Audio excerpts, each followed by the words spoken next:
नमस्ते दोस्तों, आइए ये हमारा नेक्स्ट वीडियो आ चुका है, दैट इज़ थर्ड वन हमारे 12th अकाउंटेंसी का पहले बुक का पार्टनरशिप बुक का 5 चैप्टर था जिसमें हमने 4 कवर कर लिया है और जो लास्ट चैप्टर है डिसॉल्यूशन ऑफ पार्टनरशिप फॉर्म उसका हमने 2 क्लास ले चुके हैं, है ना, जिसमें कि एक क्लास डेडिकेट हुआ था ओनली इस चैप्टर के बेसिक इंट्रो को जानने और समझने में लग गया पूरा, ठीक। सेकंड क्लास हमारा एक न्यूमेरिकल स्टार्ट हुआ था। हो सकता है कुछ बच्चों को उस दिन ये लगा हो, शायद तुम सब में से किसी को लगा हो, शायद हो सकता है दैट वहाँ हमने क्या किया था, सारे लेजर्स को एक साथ बनाने की कोशिश किया था जो मे बी किसी बच्चों को टफ लगा हो, क्योंकि उनका दिमाग हर चीज़ को एक साथ लेके चले बहुत ऐसा हो नहीं पाता है। तो एक तो वो बट न्यूमेरिकल में लगाया था प्रॉपर वे में, है ना, एंड वो न्यूमेरिकल बहुत लेंथी भी था जहाँ सब कुछ अटैच था। डिसॉल्यूशन टाइम पे जितने लेजर बनते सब वहाँ पे था। अब हो सकता है कि कोई बच्चा उस दिन क्लास अटेंड ना भी कर पाया हो, तो हम एक बार रिकॉल करते हैं हमने उस दिन पढ़े क्या था। इस चैप्टर का थीम क्या है कि अभी तक क्या हो रहा था, पार्टनरशिप फर्म का जो नॉर्मल एंट्रीज होता है, अकाउंटिंग ट्रीटमेंट चैप्टर 1 में किए थे वहाँ पे। देन आफ्टर अगर रेशियो बदलता है प्रॉफिट शेयरिंग रेशियो तो वहाँ चेंज अगर कर रहे हो तो वो होता कैसे, वो तुमने देखा था। Then after admission, retirement, death, but इन सब में फर्म बंद कहीं नहीं हो रहा है ना। बट क्या हो अगर इस बार फर्म के बंद करने की बात करें, डिसॉल्व मतलब क्या होता है, फर्म को वाइंड अप करना है। अब वाइंड अप का रीज़न बहुत सारे जो मैंने डिस्कस लास्ट टाइम किया था। सवाल यहाँ पे क्या आता है सिर्फ कि इफ़ एक पार्टनरशिप फर्म जो अभी तक चल रहा था बिकॉज ऑफ एनी रीज़न अब उसको बंद करना है, वाइंड अप करना है, तो वाइंड अप कैसे होता है, क्या बस गेट लॉक कर चलते हैं यहाँ पे पूरे बिल्डिंग को बंद करके, बस ऐसे नहीं होता। जो हमने बुक्स क्रिएट किए हैं उस पार्टनरशिप फर्म को चलाते वक्त, बुक्स मतलब जहाँ रिकॉर्डिंग्स हो रहा था, हमें उन सबको क्लोज भी करना होता है। लाइक फॉर एग्जांपल एक मशीन है जो तुमने बैलेंस शीट में लिखा हुआ है और एक प्रॉपर मशीन है भी फिजिकली, तो तुम उस मशीन को जो फिजिकल फॉर्म में है उसको बेच के पैसा तो पा जाओगे, बट व्हाट अबाउट जो रिकॉर्ड में मशीन लिखा हुआ है वो कैसे वाइंड अप होगा, कैसे क्लोज होगा। तो सिंपल लॉजिक था, उसको हमें अपोजिट ले जाकर क्लोज करना होता है। सेम एज लाइक और भी बहुत से लाइबिलिटीज़ थे और बहुत सारे कंडीशंस होते हैं कि भाई तुम किसी का पैसा लेके बैठे हो, किसी क्रेडिटर का या किसी लाइबिलिटीज़ का जो रीपे करना होता है वो पे करते हो, तुम अपने सारे एसेट्स को सेल करके पैसा रिसीव करते हो, मतलब एक तरह से फर्म डिसॉल्व होगा तो हमें वो सारे जो भी हमारे बुक्स के रिकॉर्ड्स हैं उसे क्लोज करना होता है, एसेट्स लाइबिलिटीज़ को सेल आउट करना होता है, लाइबिलिटीज़ का पेमेंट करना होता है, एंड फाइनली उसके बाद जाके जो पैसा बच जाता है वो हम सारे पार्टनर जो यहाँ पे रहते हैं उस टाइम पे मौजूद, कोई रिटायरमेंट नहीं है, कोई एडमिशन नहीं है, तो जो हैं उनमें ही उनको प्रोवाइड करके फॉर्म को बंद कर देते हैं। तो ये हमने क्वेश्चन 2 में लगाया था last time, not question 2, question number 5 था शायद वो ना। और मैंने क्वेश्चन 5 डायरेक्ट क्यों जंप किया था उस दिन मैंने बताया था कि ये चैप्टर 2 पार्ट्स में है। आइदर तुम्हारे एग्जाम में लेजर्स आएगा या फिर क्या आएगा, जनरल फीस। बुक में तुम्हारे जो क्वेश्चन 1, 2, 3 है वो जनरल फीस पे है। मेरा मानना है कि तुम पहले एक बार फोकस करो लेजर्स पे, वो सीजो ढंग से। एक क्वेश्चन लगवाया था लास्ट टाइम, अभी 3-4 सवाल और लगवाएंगे लेजर्स का, उसके बाद हम लोग लास्ट में शिफ्ट करेंगे जनरल फीस पे, चैप्टर खत्म हो जाएगा, ठीक है। अब क्वेश्चन 2 के ही जैसा हम एक सवाल और पिकअप कर रहे हैं डिसॉल्यूशन समझाने के लिए, जिसमें कि ध्यान देना यहाँ भी लेजर ही कहा है और डायरेक्ट कहाँ जंप किए क्वेश्चन 9 पे, तो इससे कोई दिक्कत नहीं है। क्वेश्चन नंबर 5 लगाओ, 9 लगाओ, 6 लगाओ, सब में जो वैरायटीज वो एक जैसा है, बट 9 को पिकअप करने के पीछे रीजन सिर्फ इतना सा है कि यहाँ पे कुछ नया पा जाओगे, एंड जो अप्रोच में सीखा क्वेश्चन 5 में, how to dissolve firm and what are the ledgers being made while the firm is being dissolve, वो यहाँ दोबारा सीख जाओगे। अब आते थे रिविजन पे। जब भी फर्म डिसॉल्व होता है तो वहाँ पे इस बार हम जो सबसे पहला लेजर बनाते हैं उसका नाम क्या है, रियलाइजेशन अकाउंट। उसमें क्या था, एडमिशन रिटायरमेंट में या चेंज इन PSR में, रीवैल्यूएशन। वहाँ पे तुम कोई सेल आउट नहीं कर रहे हो लाइबिलिटी एसेट्स को या फिर आउट ऑफ नहीं कर रहे हो, वहाँ पे उनका चेंज अमाउंट को ला रहे थे एंड प्रॉफिट लॉस को बांटे पार्टनर्स बीच में। यहाँ पे क्या है, फर्म बंद हो रहा है तो हमें सब कुछ रियलाइज़ करके उसको एक तरह से क्लोज डाउन करके पैसे रिकवर करके सब बंद करना है। तो ये जो सारा डिसॉल्यूशन का मोर देन 80% फंक्शनिंग है वो कहाँ होता है, रियलाइजेशन में। बाकी जो पार्टनर्स क्या बनाते हो वो तो एज सेम लाइक जो से बनाए थे एडमिशन, रिटायरमेंट, डेथ में, वो यहाँ पे है। बस फ़र्क इतना है कि वहाँ पे तुम जब सब कुछ पुट कर रहे थे तो लास्ट में तुम्हारा क्या रहता, याद करो, टू बैलेंस CD, है ना। इस बार वहाँ पे टू बैलेंस CD लिखने के बजाय क्या लिखोगे, टू बैंक या टू कैश, मतलब पेमेंट कर दोगे, क्योंकि इस बार वो बैलेंस नेक्स्ट ईयर शिफ्ट नहीं हो रहा है, इस बार फॉर्म बंद हो रहा है। तो इस बार बैलेंस निकालने के बाद उस बैलेंसिंग अमाउंट को तुम बैलेंस सीडी लिखने के बजाय टू बैंक करके पेमेंट दिखा दोगे, दैट्स इट। तो ऐसे पूरा हमारा रिकॉर्ड क्लोज हो जाएगा, फिर न्यू बैलेंस शीट बनता ही नहीं है, क्योंकि यहाँ बैलेंस शीट है ही नहीं। तो ये जो पूरा प्रोसेस था हम दोबारा सिखाते हैं ढंग से, चीज़ों को देखो कैसे हो रहा था और प्रोसेस क्या था। तो जिस क्वेश्चन की बात कर रहे हैं, डजेंट मैटर तुम क्वेश्चन नंबर 1 से लेके 8 तक पढ़े हो, हाँ ना, कोई दिक्कत नहीं है। डायरेक्टली जंप किए क्वेश्चन 9 पे तो भी तुमको 100% पूरा समझ में आएगा, 100%। चलो चेक करते हैं। मैंने बना के रखा फॉर्मेट 2 का सिर्फ। पहला रियलाइजेशन जो बनता है compulsory at the time of dissolution, question में कहता भी है मोस्टली और लिखा होता है कि प्रिपेयर रियलाइजेशन अकाउंट, और मोस्टली ये कहता भी है। पार्टनर्स कैपिटल एडिशनली कह सकता है, और हम लोग दोनों पे ही काम करने वाले हैं, ठीक है। बट हमारा मेन फोकस यहाँ रहेगा, क्योंकि तुम्हारा रिपीट होगा, इसमें कुछ नया नहीं आने वाला। तुम जिस क्वेश्चन की बात कर रहे हैं, अगर किसी का ओल्ड बुक है तो सीक्वेंस मैच करो, नाम हम नाम बता देते हैं, नाम से लिख के रखे हम। Anurag and Prem, they are 2 partners whose profit ratio is given 2:1। तो जो भी क्वेश्चंस के इन्फॉर्मेशंस हैं जहाँ हमें नीड पड़ेगा कैलकुलेशन करने का, वो यहाँ करेंगे हम। तो यहाँ हमारे पास जो गिवन तौर पे क्या दिया हुआ है, अनुराग और प्रेम का में दिया हुआ है रेशियो, दैट इज 2:1। हालांकि यहाँ पे न्यूज़ मतलब नहीं है, बट लिख लो old ratio. On 31 March 2023 the balance sheet was shown as follows. तो बैलेंस शीट दिया है, बैलेंस शीट हमारे काम का है, बट अभी पहले और थोड़ा आगे बढ़ो, देखो क्वेश्चन में है क्या, हो क्या रहा है। जब क्वेश्चन आगे देख रहे हो तो लिखा है द फर्म वॉज डिसॉल्व, ये लाइन इंडिकेट कर दिया दैट ये क्वेश्चन ना एडमिशन का है, ना रिटायरमेंट का, ना डेथ का है। क्वेश्चन किसका है? तो ये तुम्हें लाइन पढ़ना पड़ता है कि क्वेश्चन है किस कैटेगरी का। तो यहाँ डिसोल्यूशन हो रहा है, ये भी ठीक है। उसके बाद तुमसे यहाँ पे 6 पॉइंट दिया है नीचे एडिशनल इंफॉर्मेशन। हम तुम्हें याद करो एडमिशन, रिटायरमेंट और डेथ के टाइम पे क्या बोलते थे कि बैलेंस शीट को इग्नोर करके पहले जो बाहर पॉइंट दिया है उसको पढ़ो, कहते थे ना। इस बार उल्टा है, इस बार हम जो बाहर पॉइंट दिया एक्स्ट्रा उसकी बातें करेंगे बाद में। तुम्हें सबसे पहले बात करना होता है बैलेंस शीट का, बट उसके भी पहले क्या बात करना होगा कि क्वेश्चन में करना क्या है, क्योंकि क्या पता लिखा हो जनरलिटीज, तुम सॉल्व कर दी लेजर, ये बना दिए तो 0 पाओगे, या क्या पता मार्क्स में बहुत टीचर कम दे फिर, क्योंकि जो जेन्युइनली कहता है वो करना होता है आमतौर पे। तो यहाँ पे सारा काम करना लेजर या जनरली जो भी, बट पहले पढ़ दो कि एंडिंग में कहा क्या है। तो यहाँ लिखा है प्रिपेयर रियलाइजेशन अकाउंट, तो बुक में तो कहा है ओनली प्रिपेयर क्या रियलाइजेशन। हम लोग क्या करेंगे, दोनों सीखेंगे, how to make partners capital account and how to make relation account. ये आसान है, ये इस पूरे क्वेश्चन का 10% कवर करता है ये वाला सेगमेंट। तो यहाँ फोकस बाद में करेंगे, ध्यान दो पहले प्यू। इस पे आ जाओ, रियलाइजेशन का जो अप्रोच मैंने बताया था, अगर भूल गए हो क्वेश्चन 5 लगवाते वक्त, ये जो क्लास अटेंड नहीं भी किए थे तो सीख लो पहले। कुछ इसके स्टेप्स हैं, और वो स्टेप्स क्या क्या है। सबसे पहला ध्यान देना, फर्म डिसॉल्व हो रहा है ना, तो जब भी फर्म डिसॉल्व होता है तो सबसे पहले क्या किया करो, अपने बैलेंस शीट के सारे एसेट्स और लायबिलिटीज को तुरंत राइट ऑफ करो। राइट ऑफ का मतलब क्या होता है, उसको बंद क्लोज करना है। हालांकि all liabilities and all assets नहीं, कुछ कुछ छोड़ना भी होता है, कुछ कहीं और जाता है, सब नहीं, एक दो। जैसे मान लो कि बैंक नहीं आता है, ठीक है, थर्ड पार्टी जो पार्टनर्स का कोई लोन है वो भी नहीं आता, तो एक काम करते लिख देते हैं हम कि यहाँ पे क्या क्या हमको छोड़ना होता है, एक्सेप्ट बैंक, ये इसमें नहीं आता। राइट ऑफ जब करने जाओगे तो इसमें नहीं आएगा, ना कैश राइट ऑफ करोगे, ना गुडविल राइट ऑफ करोगे। गुडविल कहाँ से आ गया, जो गुडविल अपीयर दिया होता है बैलेंस शीट के एसेट्स में, जिसको हम कहते हो परचेज गुडविल कहते हो, है ना, जो तुम आम तौर पे यहाँ लाके बांटते थे ना, वैसे इसे काटो, ये इधर आएगा गुडविल।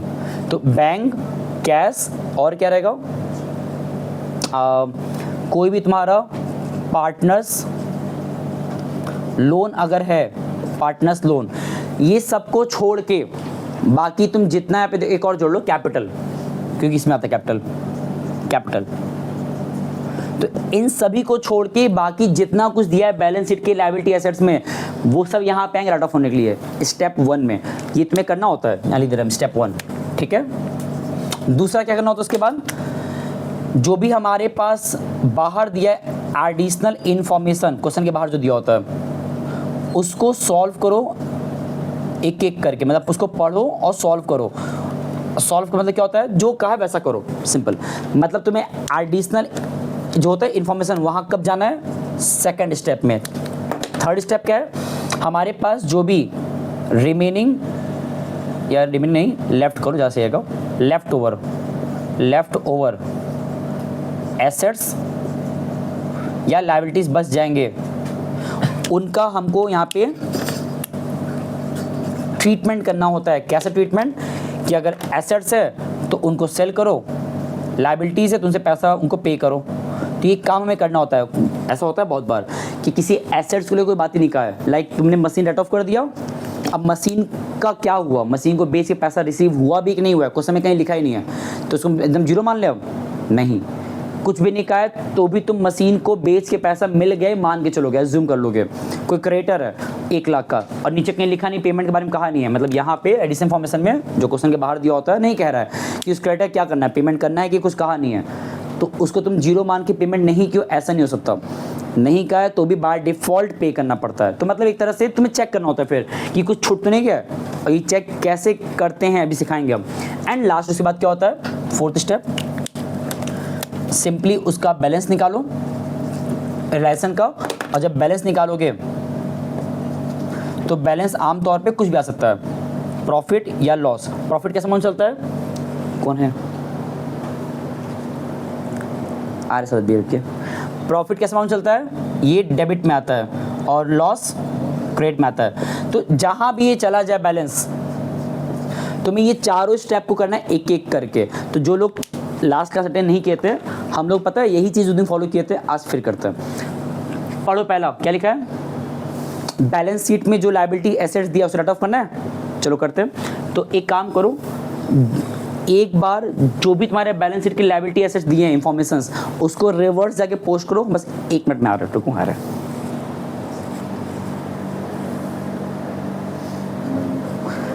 चलो देखो, आ जाओ। देखो ये 4 स्टेप हमने उस दिन फॉलो किया था, बट इस तरह नहीं बताया था मैंने। आज हम तुमको दोबारा क्यों बता रहे हैं, एक तो जो लोग दिन क्लास किए हैं उनका रिवीजन हो जाएगा, जो नहीं किए उनको दोबारा ये जो पूरा चैप्टर का कॉन्सेप्ट क्लियर हो जाएगा। अभी मैंने सिर्फ बेस तैयार किया इस पूरे चैप्टर का अगले 12-13 मिनट के अंदर। अब ऑफिशियली न्यूमेरिकल देखो, अब बहुत जल्दी न्यूमेरिकल होता है, टाइम लगता नहीं है। बस ये सारी बातें अगर क्लियर है, इतना मैंने बोर्ड पर लिखा है, इनफ है इस पूरे चैप्टर को समझने के लिए। चलो दिखाते हैं। तुम्हें करना क्या है, बैलेंस शीट के एसेट्स लायबिलिटी राइट ऑफ करना है। कैसे, हिंट सुन लो क्या है, उनको अपोजिट जगह ले जा करके, लाइक अगर एसेट्स होता है हमारे राइट साइड में है ना, तो उनको ले आओ लेफ्ट साइड में। तो मतलब एसेट्स अगर यहाँ लिखा होता है, बैलेंस शीट इधर लिखा होता है ना, तो इनको यहाँ ले आओ, एसेट्स को यहाँ खोजो। बैंक मैंने क्या कहा था, बैंक मना किया ना, तो उसे छोड़ दो। सेकंड क्या लिखा है बताओ, डेटर, यहाँ लिखो टू डेप्टर। और इसका जो फिगर लोगे वो कौन सा लोगे, ग्रॉस वैल्यू, जो कि दिया कितना है 60,000। नेक्स्ट पढ़ो। और हाँ, उसके नीचे प्रोविजन भी दिया है, कितने का 3,000। ये काम वेस्ट नहीं, ये लायबिलिटी है। लिखा भली एसेट साइड में लायबिलिटी लिखना है, और लायबिलिटीज को राइट ऑफ कहाँ करते हो, वही अपोजिट ले जा करके। तो नॉर्मल लायबिलिटीज का जगह होता है लेफ्ट साइड, तो यहाँ कहाँ पे आएंगे, तो ये जो प्रोविजन दिया है इसको छोड़ो मत, इसको भी लेके आओ। प्रोविजन फॉर डाउटफुल डेब्ट, कितना अमाउंट है इसका। नेक्स्ट पढ़ो, स्टॉक, ये भी आएगा टू स्टॉक, कितना अमाउंट है, हाँ स्टॉक हमारा 1 लाख का है। एंड उसके बाद furniture plant, to furniture, to plant, to investment. जो नाम दिया है सबको शांति से ले आओ सिर्फ। दिया कितना है 20,000, 4 लाख एंड 45,000। तो इजली आ गया। इसमें 2 नाम है, एक नाम मैंने छोड़ दिया, एडवर्टीजमेंट एक्सपेंसेस। पता है क्यों नहीं छोड़ दिया मैंने, यहाँ हम बता दे रहे हैं। इस एक्सेप्शन में एक और जोड़ लो कि जितने हमारे रिजर्व्स एंड सरप्लसेस हैं वो भी हमको छोड़ना होता है, क्योंकि उसका जगह यहाँ पे, याद करो इसमें कितना आता है, चार्ज आता है 4 चीज़ें। पहला पार्टनर्स का बैलेंस है ना, दूसरा रियलाइजेशन का profit loss, not revaluation, realisation जो यहाँ निकालते हो। तीसरा, बैलेंस शीट में जो अपीयर्ड के तौर पे रिजर्व्स, सरप्लसेस, प्रॉफिट या लॉस दिया होता है वो इसमें आता है, तो यहाँ तो जाएगा नहीं। तो मैंने इसीलिए जानबूझ के वो जो था टर्म एडवर्टाइजमेंट अकाउंट जो यहाँ नहीं यहाँ पे आएगा, तो ये भी छोड़ दो फिलहाल के लिए। तुम्हारा एसेट्स का सारा नाम क्लोज हो गया फिलहाल।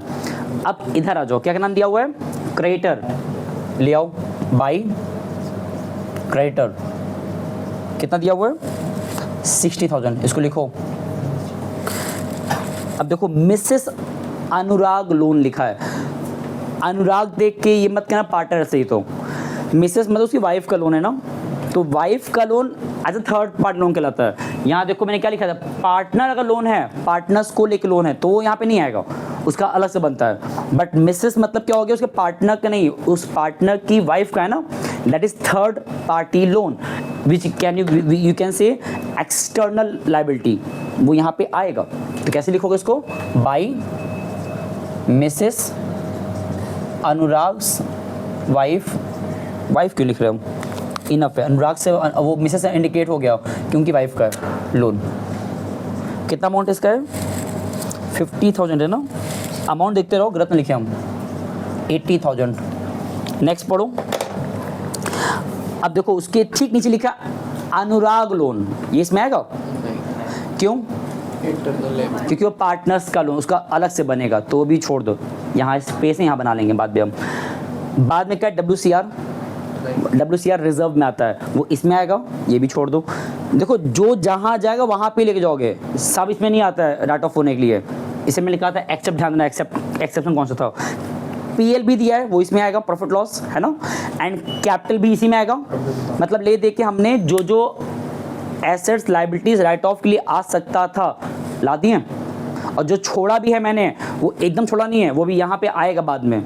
तो हम चाहे तो अभी इसी वजह को पुट कर सकते हैं, मतलब डायरेक्टली यहाँ पुट कर सकते थे, बट वही बात है जो हम लोग लास्ट टाइम किए थे कि हमने दोनों एक साथ पुट करना चाहा ना, तो उसमें बच्चों को कन्फ्यूजन होता है भाई कि एक साथ जब दोनों साथ लेके चल रहे हैं तो उनका माइंड डाइवर्ट होता है इस वजह से। तो बेटर क्या है, एक बार में पहले एक ही पुट करो, कोई इशू नहीं है। तो हमने पता अभी तक क्या किया, इस पूरे प्रोसेस में पहला कर लिया, ये हो गया पहला वाला। अब क्या बचा है, जो भी हमारे क्वेश्चन के बाहर एडिशनल इन्फॉर्मेशन दिया है उसको पढ़ो एक एक करके। 6 पॉइंट दिया है तो बिना ऑल 6 पॉइंट को सॉल्व किए बिना आगे बढ़ना ही मत, तो पढ़ते हैं एक एक करके। पहला पढ़ के लिखा है, Anurag took over the 60% of the stock at a discount of 20%। ये बताओ हमारे पास पहले स्टॉक था कितने का, जो स्टॉक था वो कितने का था, ऊपर लिखा है स्टॉक था 1 लाख का। उस 1 लाख के स्टॉक का अगर करते हो 60% कितना होता है, हाँ कितना आता है 60,000। इस 60,000 के स्टॉक को क्वेश्चन में कह रहा है कौन ले जा रहा है, अनुराग, और वो भी कितने में ले जा रहा है 20% के डिस्काउंट पे। मतलब इसको बेसिकली अनुराग टेक ओवर कर रहा है इस 60% डिस्काउंट स्टॉक को, वो भी कितने पे 20% के डिस्काउंट पे। जरा चेक करो 60,000 का 20% कितना होता है, 60,000 का 20% कितना होता है 12,000। तो मतलब बेसिकली वो 12,000 के डिस्काउंट ले रहा है, तो मतलब अनुराग ने इसको लिया कितने में 48,000 आएगा ना। अब आता है काम की बात, इफ इस 48,000 के स्टॉक को अनुराग नहीं ले गया होता तो फॉर्म बस क्या आता, पैसा आता बेच करके। और अगर पैसा आता है किसी भी एसेट्स को बेच करके, वो यहाँ लिखाता है बाई बैंक। बाई बैंक क्यों, अगर एंट्री फ्रेम करो, एंट्री क्या होता है बैंक ऑन डेबिटेड होता है ना जनरल एंट्री में, जब उसको पोस्ट करते हो लेजर में तो बाई बैंक आएगा, डेबिट क्रेडिट में आता है ना। तो ये तो फैक्ट है, अगर बेचे हो तो पैसे आता है, बाई बैंक लिखाता हूँ ब्रैकेट में जो तुम बेच रहे हो स्टॉक। बट इस बाई बैंक को नहीं लिख पा रहे हो क्यों, अनुराग ले गया है ना। तो जो पर्सन ले गया उस बैंक के जगह पे उसी के नाम ले आओगे, मतलब ऐसे लिखोगे यहाँ पे बाई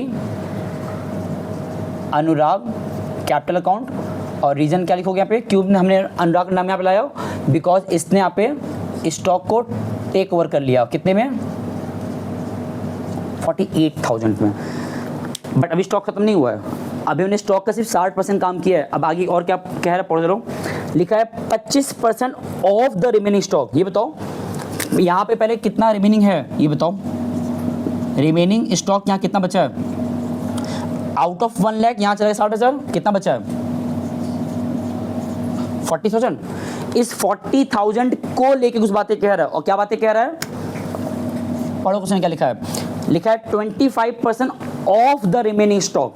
रिमेनिंग 40,000 है, तो इस रिमेनिंग का अगर हम निकालते हैं 25% ऑफ रिमेनिंग स्टॉक, बताओ कितना आएगा? Very good. अब क्वेश्चन इसको लेकर उसकी बात कह रहा है, क्या लिखा है?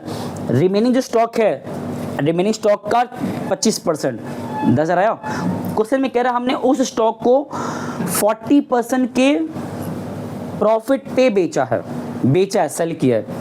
तो जरिए बताओ 10,000 का 40% कितना आता है प्रॉफिट? 4,000। हमने उतने बेचा है प्रॉफिट पे, कितने हमारा फिर कितना बिका होगा ये? तो एक्चुअली यहाँ पे ये हो रहा है ना कि हमने 14,000 के प्रॉफिट पे बेचा, तो हमारे पास जो पैसा आया होगा कितना आया होगा? 14,000। तो यहाँ पे इस बार लिखो बाई बैंक, जो ने ऊपर लिख नहीं पाया था, बाई बैंक और ब्रैकेट में स्टॉक कितने का? सोचो एक स्टॉक को लेकर इतना कंडीशन कह रहा है। मतलब तुम्हारे एग्जाम में क्या होता है, यही ऐसे कंडीशन किसी 1-2 पॉइंट में दे देगा तुमको ढेर सारा। और ये बहुत सिंपल है, मैंने क्या किया है, पढ़ा है ब्रेक कर करके।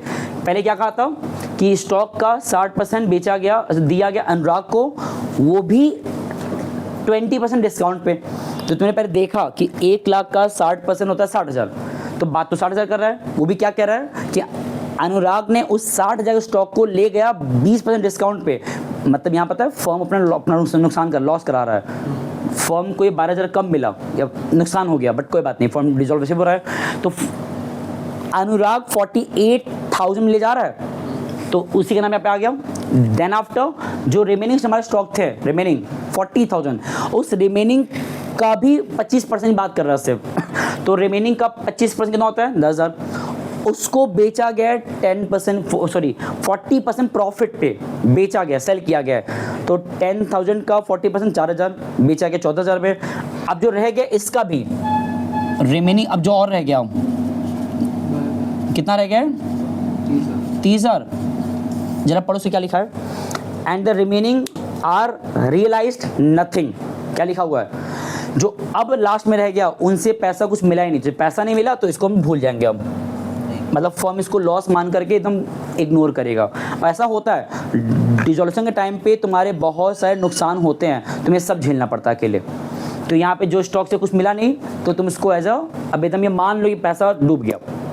उस स्टॉक की बात हो रही है जो 30,000 का था, चला गया। तो मतलब पता है इससे हुआ क्या?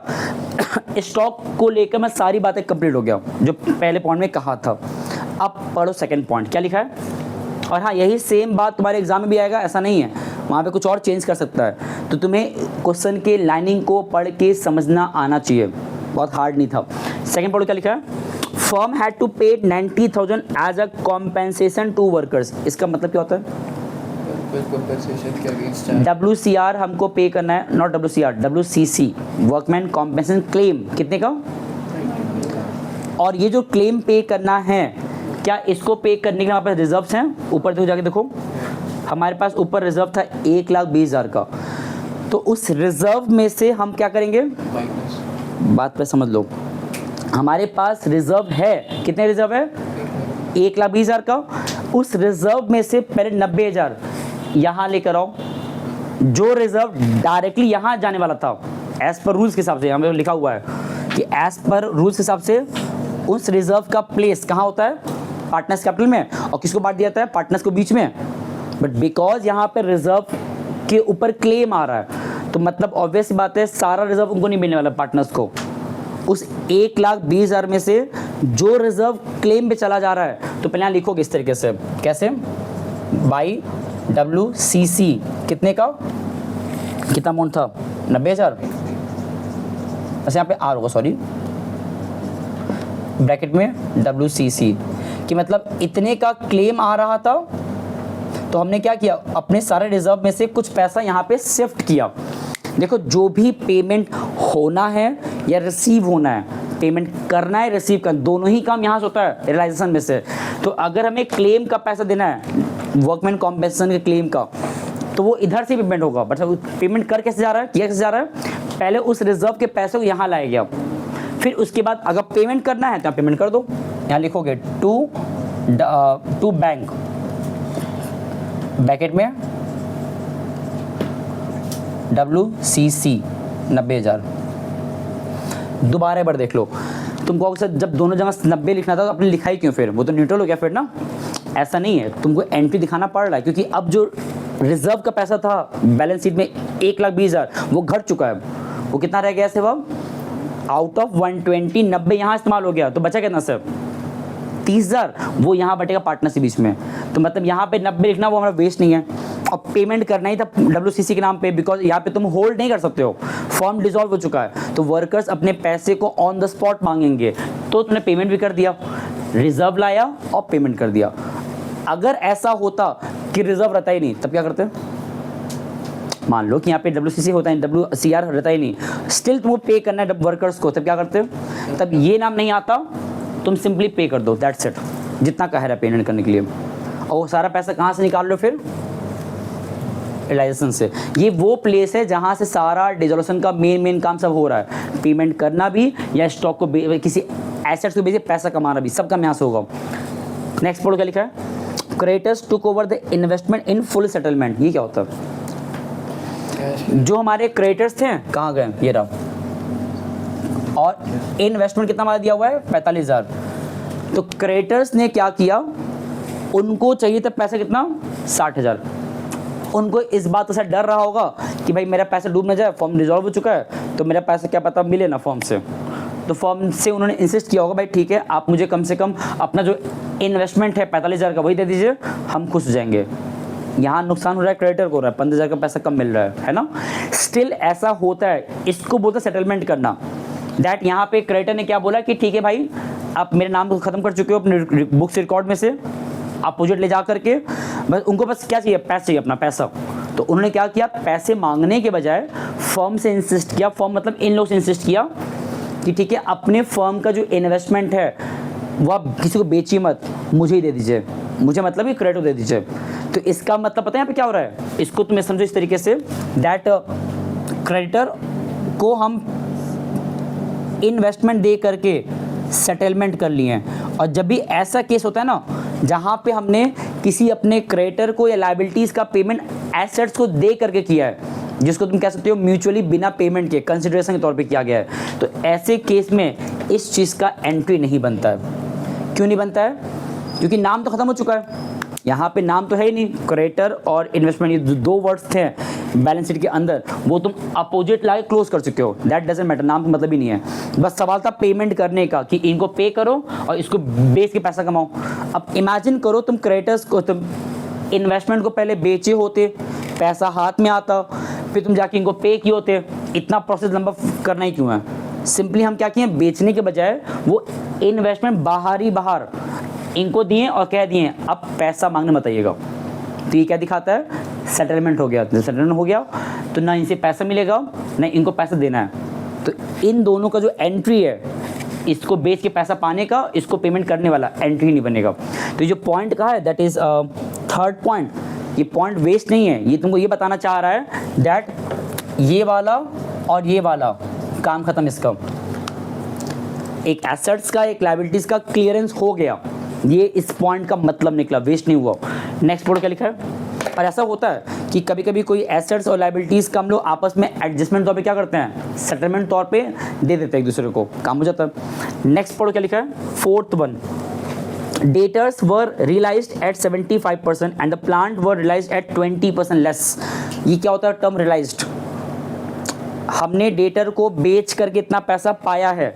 तो ये बताओ जब भी पैसा आता है तो यहाँ लिखा है बाय बैंक अकाउंट, और हमने किसको बेचा है, यहाँ लिखो इंडिकेशन के लिए डेटर को, एंड दूसरा एक और क्या था, प्लांट। हमने इन दोनों को सेल आउट करके पैसा रिसीव किया है। तो कितना पैसा आया है उसमें लिख के दिया है, डेटर से हमने 75% लिखा है ना, 75%, दैट्स इट। तो डेटर था कितने का, 60,000 का, तो 60,000 का 75% हमको इनसे मिला। और प्लांट की बात करें तो 4 लाख का कितना परसेंटेज है? 120%। कुछ सॉल्व किया इसको, देखो कितना आएगा। 75% तुम्हारा आएगा आई थिंक 45,000। चेक करो इतने आना चाहिए शायद। यहाँ कितना आएगा? 480। चेक कर लो इतने आना चाहिए शायद, या गलत कर रहे हैं क्या? देखो फटक से, सही है। चलो तो ये क्या बता रहा है? हमने अपने 2 एसेट्स को एटलीस्ट किसी को दिया नहीं, उसको सेल करके पैसा पाया, सिंपल है। और कुछ कह रहा है? Last point, Prem agree to take over the responsibility of completing the dissolution work and he has to given furniture as his remuneration. ये क्या होता है? जिस फर्नीचर को तुम बेच के पैसा पा सकते थे, है ना, तो यहाँ पे क्या बोल रहा है? Prem agree to take over the responsibility of completing the dissolution work and he has given the furniture as his remuneration. तो बताओ यहाँ पे भी क्या हो रहा है? हमने जो डिसोल्यूशन का पूरा पेमेंट था वो कौन करने वाला था? प्रेम। बट हमने क्या किया? प्रेम से कहा कि भाई आप जो इसका खर्चा बियर करने वाले थे, फर्म का जो फर्नीचर है वो लेके जाइए और काम खत्म। तो ये भी चीज़ बाहर ही बाहर हो गया ना, है ना। तो इस केस में क्या होगा फिर? इसका एंट्री होगा? देखो आई थिंक होगा, देखो पहले देखो यहाँ पे क्या हो रहा है कि Prem agree to take over the responsibility of completing the dissolution work. जो भी पैसे खर्च होने वाले थे फर्म का इस डिसोल्यूशन प्रोसेस दौरान, ये कौन पे करने वाला था ऑफिशियली? प्रेम। तो ये प्रेम का पर्सनल एक्सपेंस था, प्रेम को पे करना था। और उस पेमेंट के लिए उसने क्या किया? He was given a furniture as his remuneration, कि उसको दिया गया एक फर्नीचर। अब इस केस में यहाँ पे जो इसका एंट्री है, बताओ क्या होना चाहिए? एक बार देखो इसका आंसर क्या था, मैंने जितना मुझे याद आ रहा है आई थिंक यहाँ पे आएगा बाई प्रेम। एक बार चेक करो, देखो फिर आगे बढ़ेंगे हम। फिर चलो देखो यहाँ पे जो मैं लास्ट पॉइंट था उसमें क्या, सेकंड लास्ट पॉइंट सॉरी, उसमें क्या था कि प्रेम को ये कहा गया था कि भाई आप सारा जो भी खर्चा होगा उसको बियर करिएगा और इन रिटर्न फर्म आपको उस बदले क्या दे देगा? फर्नीचर। तो ये भी एक टाइप का सेटलमेंट है कि भाई आप काम करिए और जो आपको पैसा बनेगा उसके बदले आप फर्म का एज अ कंसिडरेशन के तौर पे फर्नीचर लेके चल जाइए। तो ये भी हमारा बाहर ही बाहर क्या हो जा रहा है? सेटलमेंट। और जब भी कोई इस टाइप का अप्रोच आता है जहाँ पे हम बिना पेमेंट को दिए या लिए सेटलमेंट कर रहे हैं, उसका रिकॉर्डिंग नहीं होता है। कोई मुझे बताएगा इसका आंसर क्यों ऐसा क्यों होता है? हम क्यों इसको रिकॉर्ड लाते नहीं है? इसका एक लाइन का आंसर है, क्योंकि डिसोल्यूशन टाइम पे फर्म ये बिल्कुल नहीं चाहता कि कोई भी एक्स्ट्रा नाम क्रिएट किया जाए। जब फर्म डिसॉल्व हो रहा है तो कोई भी न्यू नाम, मतलब न्यू नेम लाने से बचना है एट एनी कॉस्ट। तो यहाँ पे क्या हो रहा है, जब सेटलमेंट हो गया, देना था प्रेम को पैसा और वो दे दिया गया फर्नीचर दे करके, तो कोई क्या दिक्कत है? तो बस इसमें एक चीज़ हुआ है, जो हमारा फर्नीचर था वो ख़त्म हो गया, चला गया किसके पास? प्रेम के पास। प्लांट हमने बेच के पैसा रिसीव कर लिया, स्टॉक पूरा उसका काम हो चुका है, डेटर हमने उसे रिसीव कर लिया। तो जरा मैच करो, एक तरीके से हमारा सारा एसेट्स यूज़ हो गया, उसमें एक पॉइंट में छूटा हुआ है। कौन सा पॉइंट? इलेक्शन एक्सपेंसेस हमको 10,000 पे करना है और पे करना है, तो इसका एंट्री कहाँ होगा? टू बैंक, ब्रैकेट में इलेक्शन एक्सपेंसेस कितना अमाउंट है? 10,000। अब ये देखो जरा, बाहर के सारे पॉइंट को करने के बाद अब हमारा क्या बचता है? एक बार वेरिफिकेशन करना कि क्या हमारा कोई एसेट्स या लायबिलिटी छूट तो नहीं गया, जो क्वेश्चन में जिसके बारे में बात ना कहा हो। तो जब वेरीफाई करोगे ऑल एसेट्स को लेकर क्वेश्चन बातें कहा था, बाहर कुछ छुटा नहीं है ना। ये वाला बेचे हो, ये वाला बहुत टुकड़ों में काम हुआ है, ये वाला तो प्रेम ले गया, ये वाला बेचे हो, ये वाला भी क्रेडिटर ले गया, सबका काम हो गया। अब लायबिलिटीज़ भी चेक करो कि क्या उसमें कुछ छुटा तो नहीं ना। प्रोविज़न नॉन कैश है तो पेमेंट होना नहीं है। क्रेडिटर को तुम दे चुके हो अपना ये क्या था, इन्वेस्टमेंट, इनका भी काम हो चुका है। लेकिन क्या हमने अभी तक पूरे क्वेश्चन में इनको लेके बात किया? किसको लेके? मिसेस अनुराग के लोन के अमाउंट के लिए बात हुआ, तो क्या इनका पेमेंट होना है ना? तो क्वेश्चन में नहीं भी कहा है तो भी तुमको इनको पे करना पड़ेगा। टू बैंक ब्रैकेट में Mrs Anurag's loan account that is 80,000। जब क्वेश्चन में कुछ नहीं कहा है तो पेमेंट फुल अमाउंट से होगा जितना उसने दिया था एज अ ग्रॉस फिगर। ये जब तुमने वेरिफिकेशन किया कि कोई हमारा फॉर एग्जांपल लायबिलिटी और एसेट्स बचा तो नहीं है, एसेट्स को तुमने बेचना भूल गए हो, लायबिलिटीज का पे करना भूल गए हो, ये सब का करने के बाद हमारा थर्ड स्टेप भी हो गया। अब क्या बचता हमारा? बैलेंस निकालना। इसका बैलेंस निकालो और जितना मुझे पता है इसका बैलेंस अगर सही से निकालोगे तो इधर आएगा लॉस साइड में, जो कि लॉस को इंडिकेट करेगा, जिसको तुम्हें ट्रांसफ़र करना होता है पार्टनर्स के कैपिटल अकाउंट में।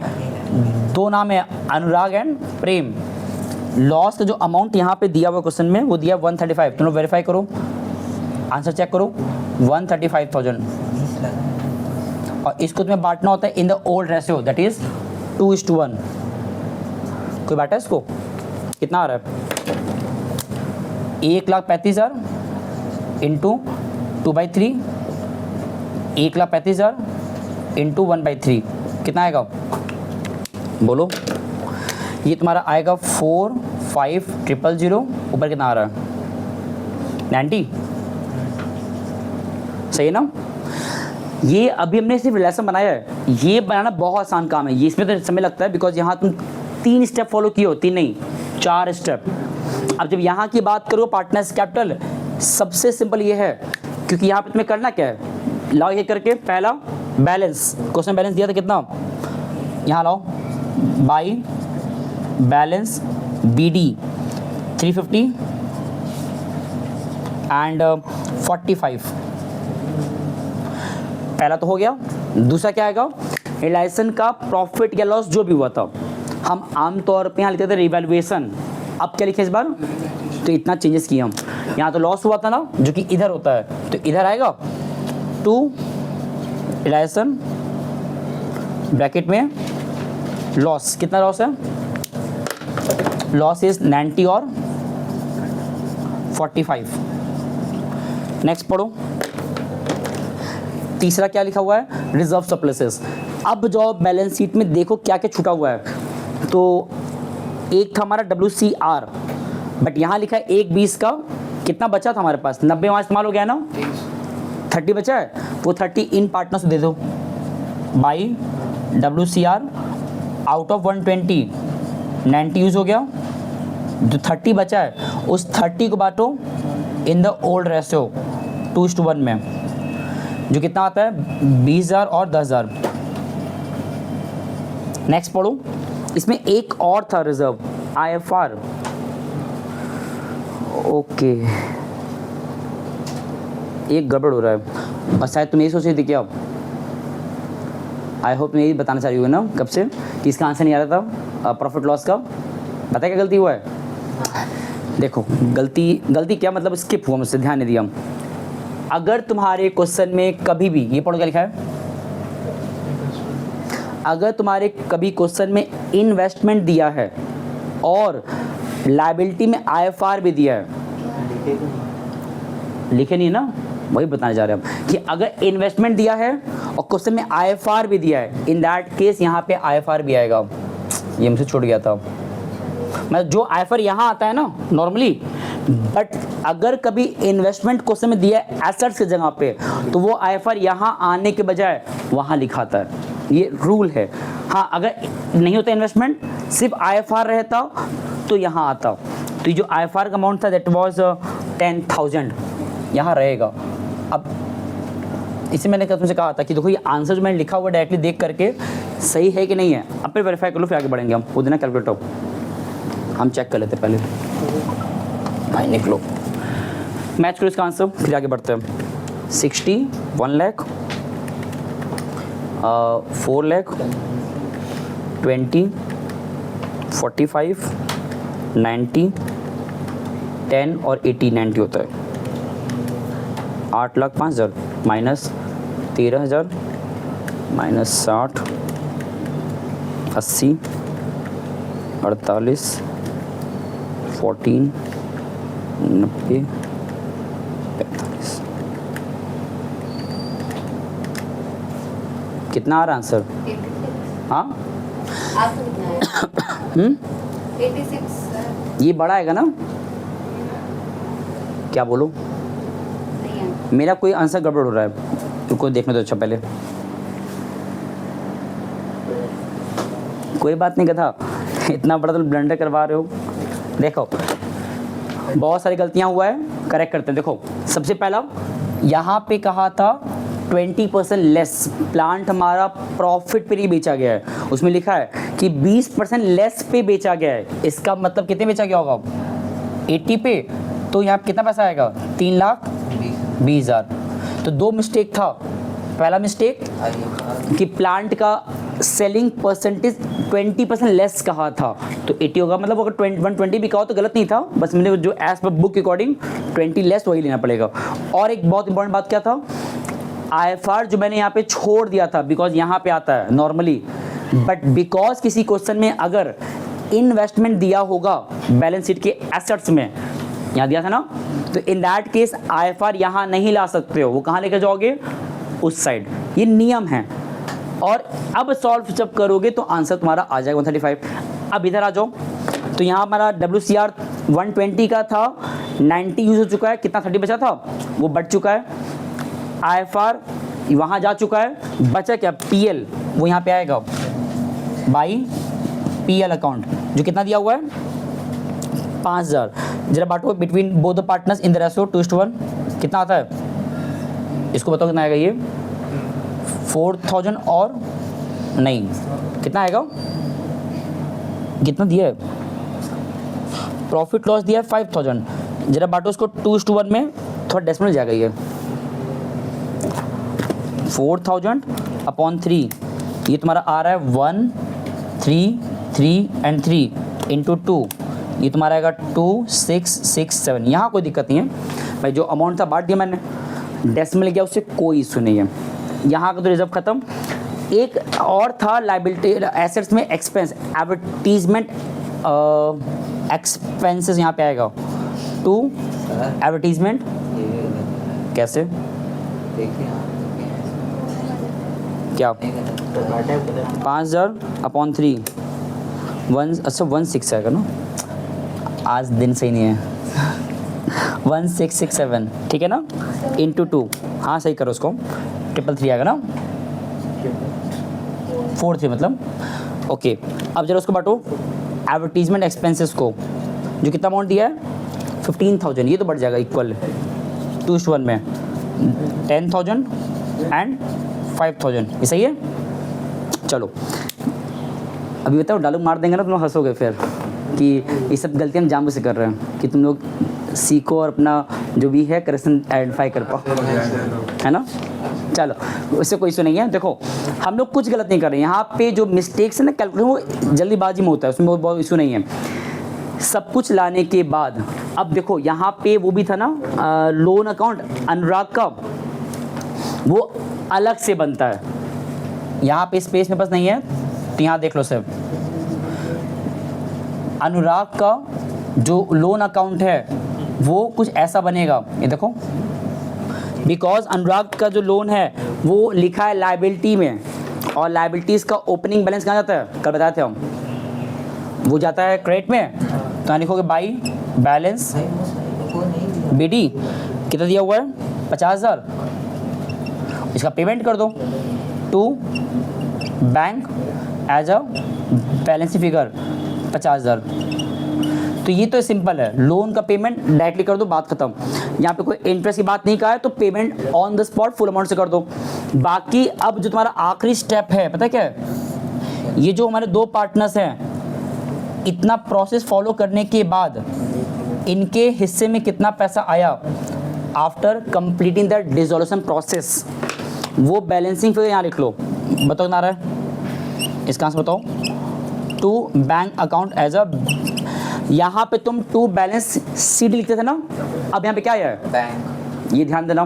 बताओ कितना अमाउंट है, देखो कितना अमाउंट है, देखो बताओ पेमेंट का।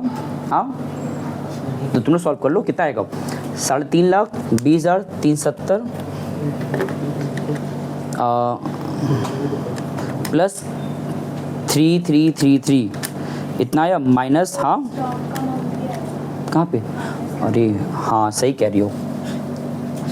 बात सुनो, हमारे पता है इस पूरे क्वेश्चन में एक जगह पे एक पार्टनर स्टॉक लेके जा रहा था ना, जो अनुराग ले गया है, इसका पोस्टिंग यहाँ भी होना था इस तरह से, टू रियलाइजेशन एज अ, वो स्टॉक लिया है और कौन लिया है, अनुराग। तो जो अमाउंट है दैट इज 48,000 वो यहाँ लिखाएगा। प्रेम कुछ नहीं लिया है तो वहाँ नहीं जाने वाला। अब जो बैलेंस करोगे वो तुम्हारा आएगा payment to bank account as a balancing figure. ये क्वेश्चन थोड़ा टाइम लगा क्योंकि इसमें मुझे बेसिकली रिवाइज करवाना पड़ गया पीछे के पार्ट को, बट यहाँ पे जो जो डिस्टर्बेंस हुआ है स्टार्टिंग से एंडिंग वो इसीलिए हुआ है ना कि हम लोग कहीं कहीं पे कुछ लापरवाही की है। जैसे फॉर एग्जांपल परसेंटेज ध्यान देना था, दूसरा और पता यही कारण है ये जो मुझे छुटाने वाला छूटा इसीलिए कि हम इसको बनाए अलग से, इसको बनाए अलग से।